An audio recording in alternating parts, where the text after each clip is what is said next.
दोस्तों आज की कहानी है क्यों ननद रानी कैसा लगा किस्मत का खेल। सास बहू की कहानी शिक्षाप्रद कहानी। अनुपमा ने रिद्धि के मुंह में एक लड्डू डालते हुए कहा, अरे रिद्धि तुम्हारी सगाई हो रही है। यह कैसा मुंह बनाया हुआ है, खुश रहो। रिद्धि अनुपमा के चेहरे की हंसी को देखते हुए बहुत शर्मिंदा थी।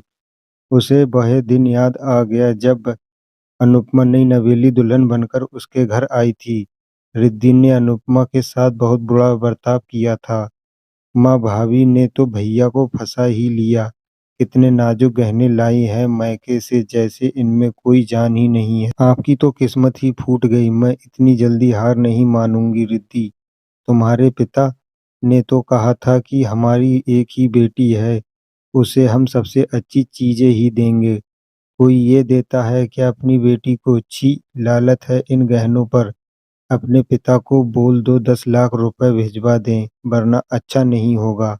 अनुपमा की सास ने ताना कसते हुए कहा, माँ जी मेरे पापा ने अपनी हैसियत के हिसाब से अच्छी चीज ही भिजवाई है। उनसे जो बन पड़ा उन्होंने किया। प्लीज उन पर कोई भी दबाव डालने के लिए मुझसे मत कहिए। मुझसे नहीं होगा। अनुपमा ने कहा, कहीं से भी लाएं, अलादीन के चिराग को ढूंढकर उससे मांग के लाएं या खुद भीख मांग कर लाएं, मुझे नहीं पता। मुझे तो चाहिए पैसे वादे के मुताबिक, बस कह दिया। अनुपमा की सास ने उसे गुस्से से कहा, मैं जाप करती हूँ ना माँ जी, एक एक पैसा लाकर आपको दूंगी। आप बस मेरे पापा को ना कोसिए। अनुपमा ने हाथ जोड़ते हुए कहा। रिद्धि ने अपनी माँ को इशारा किया, माँ भैया आ रहे हैं। भाभी को रोता हुआ देखेंगे तो भाभी का पलड़ा भारी हो जाएगा। अभी के लिए आप चुप रहिए।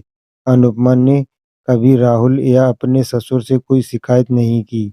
उसने अपने पापा को भी कभी यह नहीं बताया कि उसके साथ उसकी सास और ननद ऐसा व्यवहार करती हैं। वह चुपचाप सब सहती थी। अनु दरवाजा खोलो, रो मत, हम फिर से कोशिश करेंगे। मुझे तुम चाहिए हो बस, और कुछ नहीं, राहुल ने कहा। शादी के 3 साल बाद भी अनुपमा मां नहीं बन पा रही थी।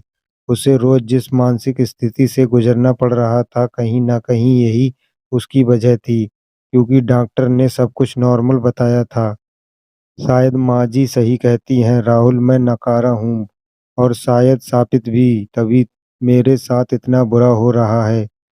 अनुपमा ने रोते हुए कहा, ऐसा मत कहो अनु, इसमें तुम्हारी कोई गलती नहीं। मेरी माँ को तो एहसास भी नहीं कि उन्हें कितना नायाब हीरा मिला, और रिद्धि को तो आग में घी डालने की आदत है। एक दिन उन दोनों को सबक जरूर मिलेगा। मैं और पापा तो जान छिड़कते हैं ना तुम पर। हम दोनों के लिए रोना बंद करो। बच्चा हो जब होना होगा हो जाएगा। राहुल ने अनुपमा को संभालते हुए कहा। अनुपमा मानसिक तनाव के कारण अपने 2 बच्चे खो चुकी थी, जिसकी आंखों के आंसू सूखने लगे थे। उसकी सास और रिद्धि के ताने कभी खत्म नहीं होते थे। आज उसकी सगाई के दिन भगवान ने भी अपना खेल दिखाया। अमित, तुम्हें यही लड़की मिली थी क्या प्यार करने के लिए? इन जैसे लोग अपनी बेटियों को आगे कर देते हैं ताकि एक पैसा न देना पड़े, पर हम बेवकूफ़ नहीं हैं तुम्हारी तरह। सुन लीजिए आप लोग, कहीं से भी लाए पैसे, अलादीन के चिराग से मंगाए या फिर भीख मांगिए, पर हमारी मांगे पूरी होनी चाहिए। रिद्धि के ससुर ने कहा, हाँ बिल्कुल पूरी करेंगे आपकी मांगे, बस एक बार पुलिस आ जाए। मैंने सब कुछ अपने फोन पर रिकॉर्ड कर लिया है। आप जब जेल पहुंचकर अलादीन के चिराग से कहिएगा आपको छुड़वाने को, वो क्या है ना, दहेज मांगने के लिए बेल भी नहीं मिलेगी, सारी जिंदगी चक्की पीसना। अनुपमा की बुलंद आवाज सुनकर सब हैरान रह गए। अनुपमा की सास ने शर्मिंदगी में सर झुका लिया।